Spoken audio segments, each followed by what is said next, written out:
আসসালামু আলাইকুম। আশা করি আপনারা সবাই আল্লাহ তাআলার রহমতে ভালো আছেন। আজকে আপনাদের জন্য একটা নতুন রেসিপি নিয়ে আসছি, গরুর মাংসের কালাভুনা। কালাভুনা তো অনেকেই তো তৈরি করেছেন। আমি আজকে ঘরোয়া পদ্ধতিতে হাতের কাছে অল্প যে মশলা থাকে সেটা দিয়ে আপনারা গরুর মাংসের কালাভুনা রান্না করতে পারবেন। চলুন তাহলে আমরা রান্নাটা শুরু করি। বিসমিল্লাহ। জিরা হাফ টেবিল চামচ, ধনিয়া 1 টেবিল চামচ, রাঁধুনি হাফ টেবিল চামচ, গোলমরিচ হাফ টেবিল চামচ, মুড়ি হাফ টেবিল চামচ। এগুলি আমি এখন শুকনো খোলায় তেলে গুঁড়ো করে নেব। কড়াইটা গরম হয়ে গেছে, এখন মশলাগুলি দিয়ে দিব। দিয়ে একটু নেড়ে দিব।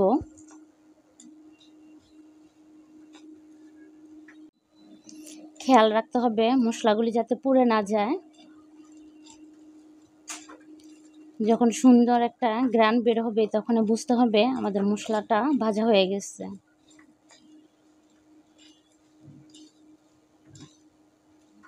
কালারটাও চেঞ্জ হয়ে আসছে, আমাদের মশলাটা সুন্দর একটা গ্রান বের হয়ে গেছে। এখন আমাদের মশলাটা টালা কমপ্লিট।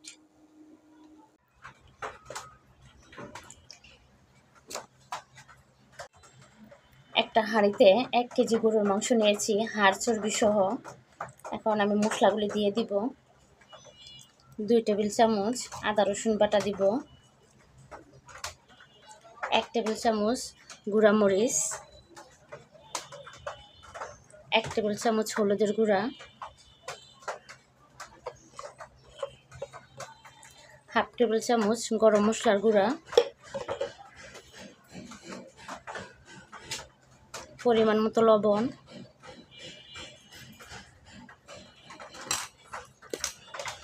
হাফ টেবিল চামচ টক দই,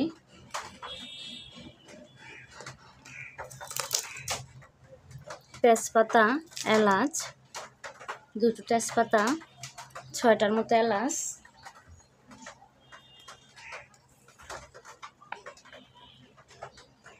2 কাপ পরিমাণ পেঁয়াজ কুচি,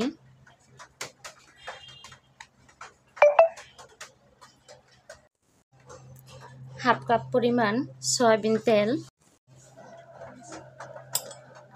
এখন ভালো করে মেখে নিতে হবে, হাত দিয়ে মাখানোর চেষ্টা করবেন।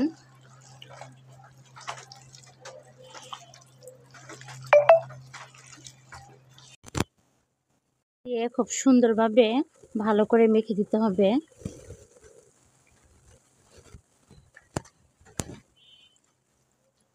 মাখানো হয়ে গেছে, হাতে যে এক্সট্রা মশলাটা লেগে আছে এটা আমি সুন্দর করে মুছে দিয়ে দিচ্ছি। এখানে কোনো পানি দিব না, এখন আমি এটাকে এখন ঢেকে রান্না করব। এখন আমি ঢেকে দিব, বলক না আসা পর্যন্ত ঢেকে রাখবো। বলক আসলে মাংস থেকে যে এক্সট্রা পানি আসবে এটা দিয়ে এই মাংসটাকে ভালো করে কষিয়ে নিতে হবে।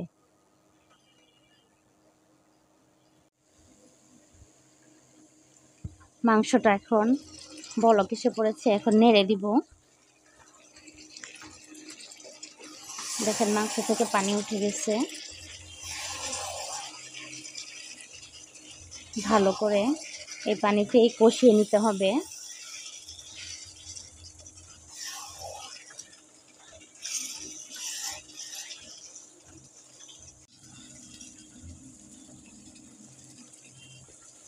নেড়ে আমি আবারও কিছুক্ষণের জন্য ঢেকে দিব।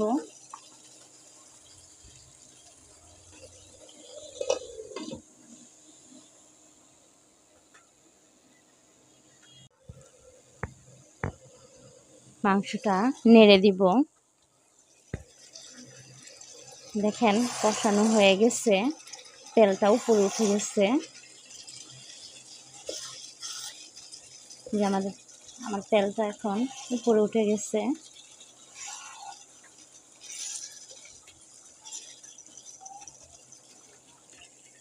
এখন আমি 1 কাপ পরিমাণ পানি অ্যাড করে দিব।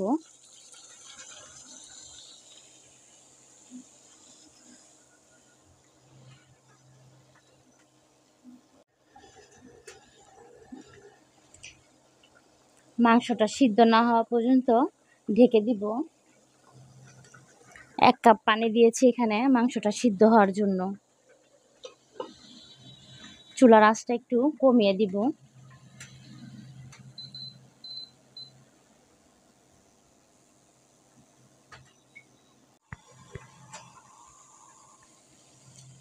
ঢাকনাটা উঠিয়ে মাংসটা আমি আবার নেড়ে দিব।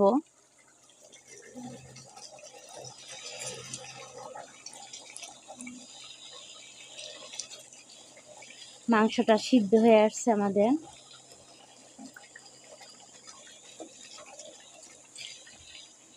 কালারটাও চেঞ্জ হয়ে যাচ্ছে।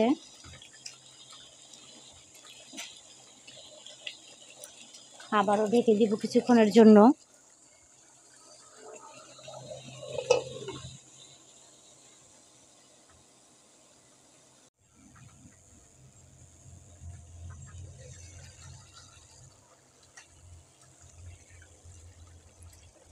মাংসটা এই যে আমাদের সিদ্ধ হয়ে গেছে।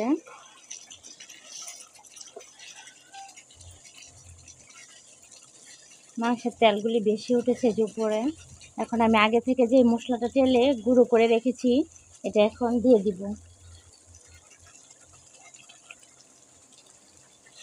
এখন আর ঢাকনা দিয়ে ঢেকে রাখবো না, এখন এটা অনবরত নেড়ে যেতে হবে।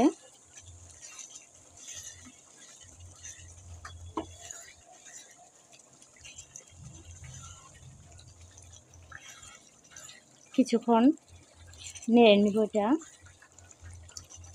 কালারটা চেঞ্জ হয়ে যাবে আরও।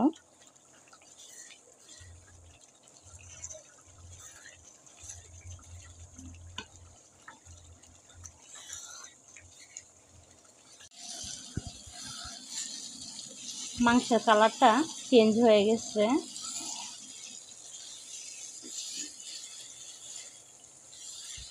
মাংসটা অনবরত নেড়ে যেতে হবে। মাংসের কালারটা চেঞ্জ হয়ে গেছে।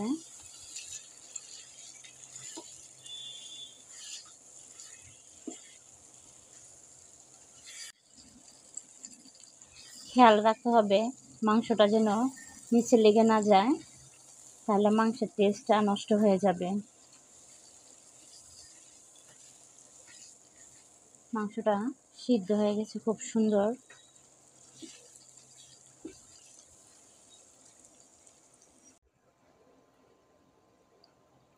মাংসটা নামিয়ে নিব। আমি আরেকটা প্যানে এখন মাংসটাকে বাগার দিব। প্যানটা গরম হয়ে গেছে, এখন সরিষার তেল দিয়ে দিব। বাগারটা সরিষার তেলেই দিতে হয়।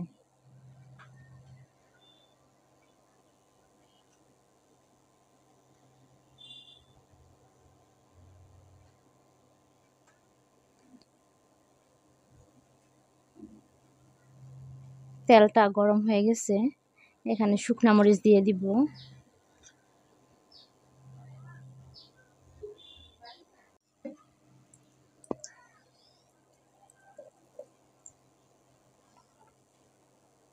এক টেবিল চামচ রসুন কুচি, 1 টেবিল চামচ পেঁয়াজ কুচি দিয়ে দিব।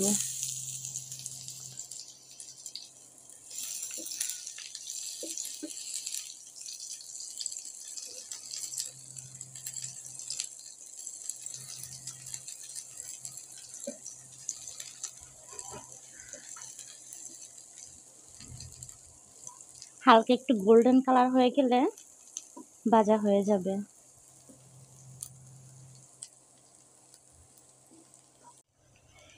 পেঁয়াজ রসুন দুটোটাই গোল্ডেন কালার হয়ে গেছে, এখন নামিয়ে নিব।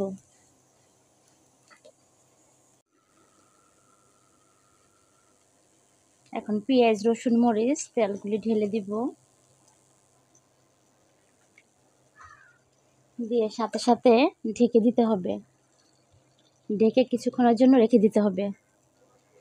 এখন ঢাকনাটা উঠিয়ে নেড়ে দিব।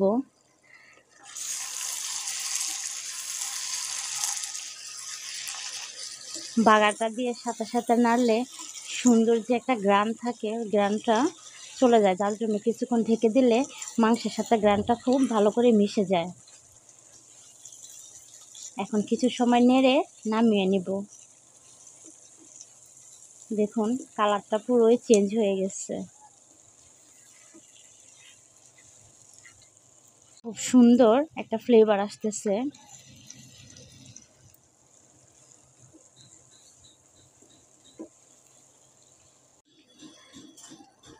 রান্নাটা হয়ে গেছে, এখন আমি নামিয়ে নিব, নামিয়ে পরিবেশন করে নিব। মাশাআল্লাহ, দেখুন আমাদের গরুর মাংসের কালা ভুনাটা কত সুন্দর হয়েছে। একদম ঘরোয়া পদ্ধতিতে, এখানে কোনো প্যাকেট মশলা ব্যবহার করা হয় নাই, একদম অল্প উপকরণে গরুর মাংসের কালো ভুনাটা দেখেন মাশাআল্লাহ অনেক সুন্দর হয়েছে। আমার রান্নাটি যদি ভালো লাগে আমার চ্যানেলটা সাবস্ক্রাইব করবেন, লাইক কমেন্ট শেয়ার করবেন। আসসালামু আলাইকুম।